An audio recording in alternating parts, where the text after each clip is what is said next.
بسم الله الرحمن الرحيم. الحمد لله رب العالمين، والصلاة والسلام على رسول الله الأمين وعلى آله وصحبه أجمعين. المشاهدون الأعزاء، السلام عليكم ورحمة الله وبركاته، وأهلا وسهلا بكم في برنامج محكمات. سنقف اليوم بإذن الله تبارك وتعالى مع آية في كتاب الله تبارك وتعالى في سورة الإسراء، وهي الآية 9 من هذه السورة. يقول الله سبحانه وتعالى: إن هذا القرآن يهدي للتي هي أقوم ويبشر المؤمنين الذين يعملون الصالحات أن لهم أجرا كبيرا. هذه السورة سورة الإسراء من السور العظيمة في كتاب الله تبارك وتعالى. تحدثت في بدايتها عن الإسراء، وتحدثت عن بني إسرائيل، وتحدثت عن ما بعث الله تبارك وتعالى به موسى عليه السلام من توراة وما فيها من هدايات. ولكن نلاحظ الله تبارك وتعالى في هذه الآية يقول: إن هذا القرآن يهدي للتي هي أقوم، أي يهدي إلى الصراط المستقيم، وأنه كتاب قيم، وأنه كتاب لا عوج فيه، كما قال الله تبارك وتعالى في عدد من الآيات. وصف دينه بأنه دين قيم ودين قيم، دينا قيما ملة إبراهيم حنيفا. ويقول الله سبحانه وتعالى: الحمد لله الذي أنزل على عبده الكتاب ولم يجعل له عوجا قيما لينذر بأسا شديدا. فهذا الدين قيم وقويم، فيتصف بالقيمة ويتصف بكذلك الاستقامة، فقيم في مضمونه، قويم كذلك في هداياته. فنلاحظ أن هذا القرآن وصف بأنه أقوم، فكأنما الله سبحانه وتعالى يقول بأن كل ما ورد في الكتب السابقة من هدايات هي هدايات بالنسبة لهذا الكتاب يدونه في المقام والدرجة، لأنه مهيمن عليها، ولأنه اشتمل على كل ما فيها من خير وجمال وكمال. وبالتالي نلاحظ بأن وصف القرآن الكريم بأنه الأقوم فيه أفضل التفضيل. إن هذا القرآن يهدي للتي هي أقوم. والله تبارك وتعالى وصف كتابه بالعديد من الأوصاف، فهذا الكتاب كتاب تبشير، وكتاب إنذار، وكتاب بيان، وكتاب كذلك هداية، إلى غير ذلك من الأوصاف التي وصف الله سبحانه، وكتاب فرقان. فالقرآن الكريم فيه المعنى الأجمل والأكثر حضورا هو معنى الهداية. ونلاحظ أن كتاب الله سبحانه وتعالى عندما الله تبارك وتعالى يقول إن هذا القرآن يهدي للتي هي أقوم، أولا فيه معنى مهم جدا، وهو أن كل ما يحتاجه الإنسان من الخروج من الضلال، الخروج من التيه، الخروج من التشويش الفكري، التشويش في التصورات، التشويش في العقائد، التشويش في العلوم، التشويش في المآلات التي ينتظرها الإنسان، كل ما يأتي إلى الإنسان من تشويش، فإن الله سبحانه وتعالى يقول لك الكتاب العزيز القرآن الكريم فيه هدايتك. فالنقطة الأولى المطالب بها أنت أولا أن تسلم بأن هذا الكتاب، والتسليم الذي ننادي به هو التسليم العلمي، التسليم المعرفي، ليس التسليم التقليدي إنه والله وجدنا آباءنا على أمة. لا، أنت يجب أن تبحث في هذا الكتاب وفي هذه الرسالة وفي هذا القرآن العظيم الذي نزل من فوق 7 سماوات ليكون هداية لك. فأهم شيء نحاول أن ننبه إليه في هذه الحلقة اليوم هو أن كتاب الله سبحانه وتعالى كتاب هداية. إن هذا القرآن كتاب هداية ويهدي للتي هي أقوم. إن هذا القرآن يهدي للتي هي أقوم، فالقوامة والاستقامة نجدها في هذا الكتاب. وكنا دائما في حلقاتنا نؤكد بأن الصراط المستقيم الذي نكرر بأن الله يهدينا إليه، اهدنا الصراط المستقيم، اهدنا الصراط المستقيم، أين نجد الهداية؟ إن هذا القرآن يهدي للتي هي أقوم. ألف لام ميم ذلك الكتاب لا ريب فيه هدى للمتقين، أي الهداية تجدها كذلك في كتاب الله سبحانه وتعالى. ولكن نلاحظ هنا لا بد أن أشير إلى أن معنى إن هذا القرآن يهدي للتي هي أقوم أولا التصديق به، والإيمان بما جاء فيه، والتسليم المطلق بأن ما جاء فيه حق لا باطل فيه، لا يأتيه، أي القرآن لا يأتيه الباطل من بين يديه ولا من خلفه، تنزيل من حكيم حميد. فالله سبحانه وتعالى أنزل هذا الكتاب وجعله كتابا محكما، وفي نفس الوقت أيضا مفصل، كتاب أحكمت آياته ثم فصلت. ففيه الهدايات الكلية وفيه كذلك الهدايات التفصيلية. وحتى تتضح كما يقولون بالمثال يتضح المقال، نلتمس هدايات القرآن الكريم فيما يتعلق بقضايا التصورات. ففي هذا الكتاب العزيز يعطيك العديد من التصورات التي تجعلك في وضعية سوية، بعيد عن الخرافة وبعيد عن الباطل وبعيد كذلك عن التخرصات والأساطير.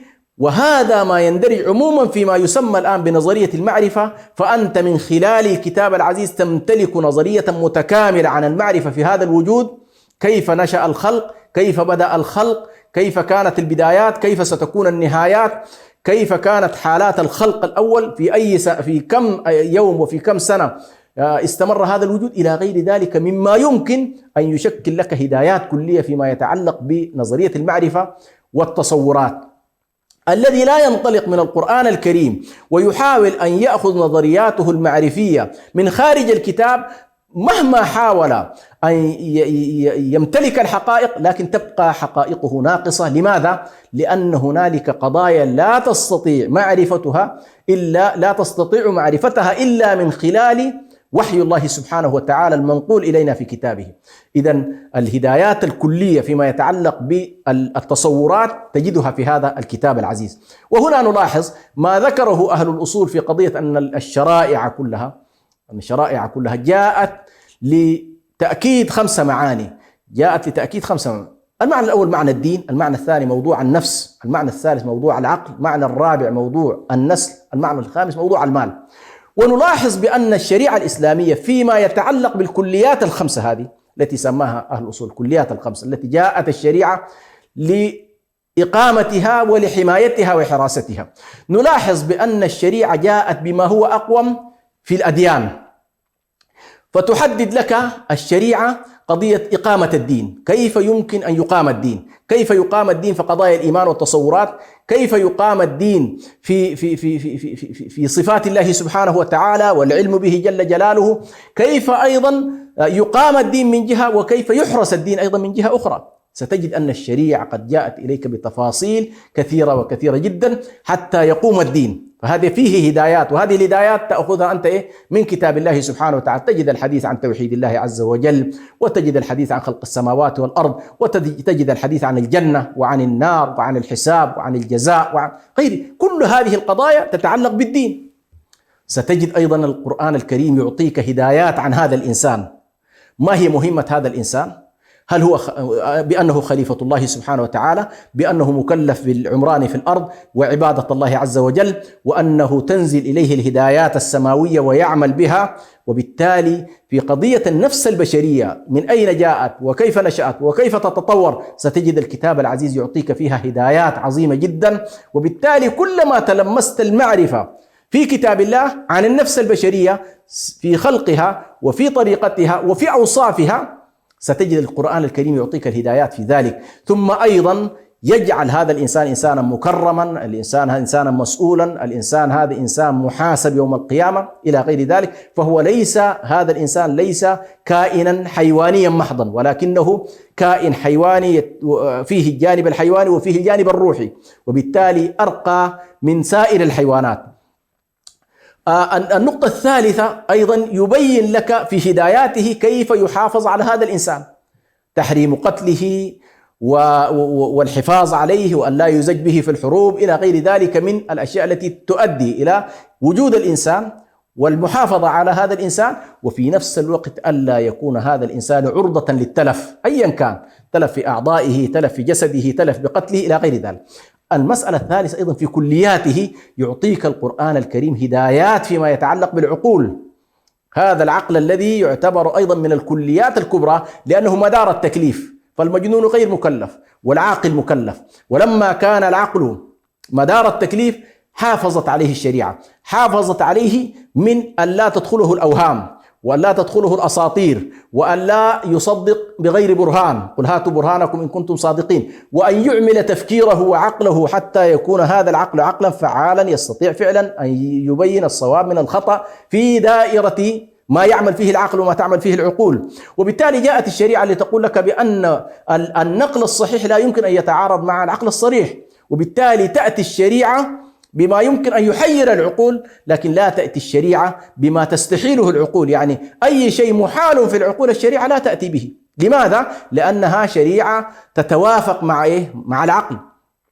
إذن في نفس الوقت الذي يطور العقل ويهتم به، في نفس الوقت يشرع لك في هداياته التشريعية. هذا الكتاب يشرع لك كذلك كيف تحافظ على العقل من أن يتلف، وتلفه يكون باستخدام المخدرات، بالمسكرات، بغير ذلك. فحرمت الشريعة الإسلامية موضوع موضوع تغييب العقل. وتغييب العقل أحيانا قد يكون بالسكر، وأحيانا قد يكون بالإلحاد، وأحيانا قد يكون بالأفكار الهدامة، وأحيانا قد يكون بالمخدرات، يعني أشياء مادية وأشياء معنوية.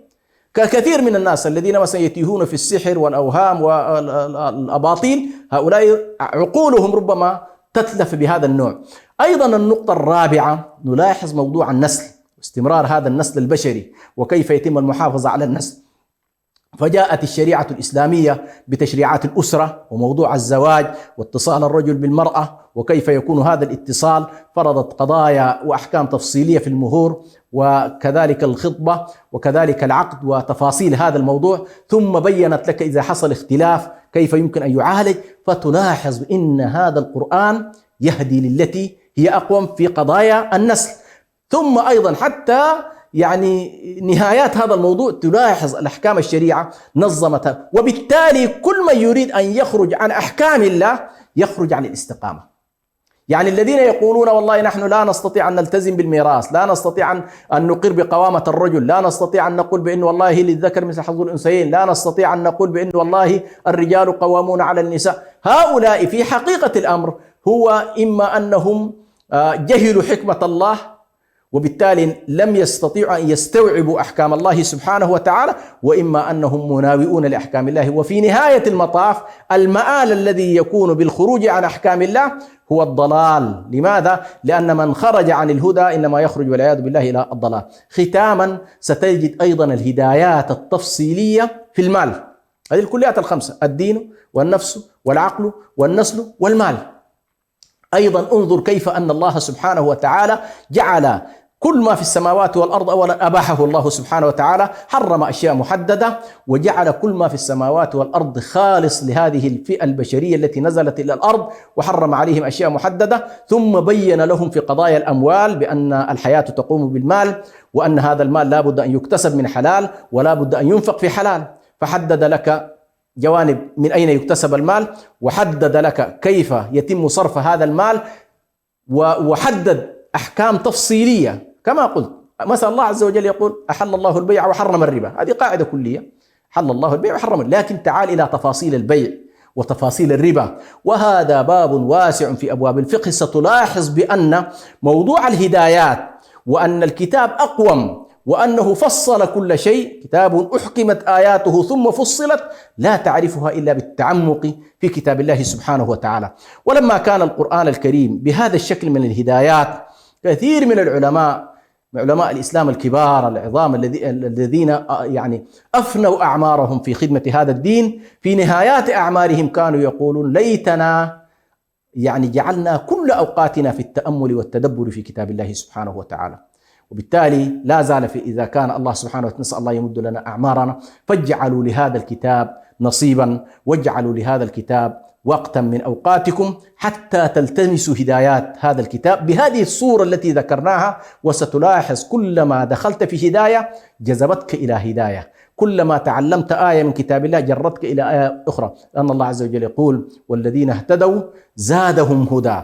فأنت تلتمس الهداية في كتاب الله، تأخذك الآية إلى الآية الثانية تربط معها، وهكذا تقودك إلى هدايات أعمق إلى أن تبلغ إلى درجات اليقين الكبرى، فتنتقل من علم اليقين إلى عين اليقين إلى حق اليقين، وهي درجات طبعا كبيرة. ونسأل الله سبحانه وتعالى أن يجعلنا ممن يلتمس الهداية في كتاب الله عز وجل، إنه ولي ذلك والقادر عليه.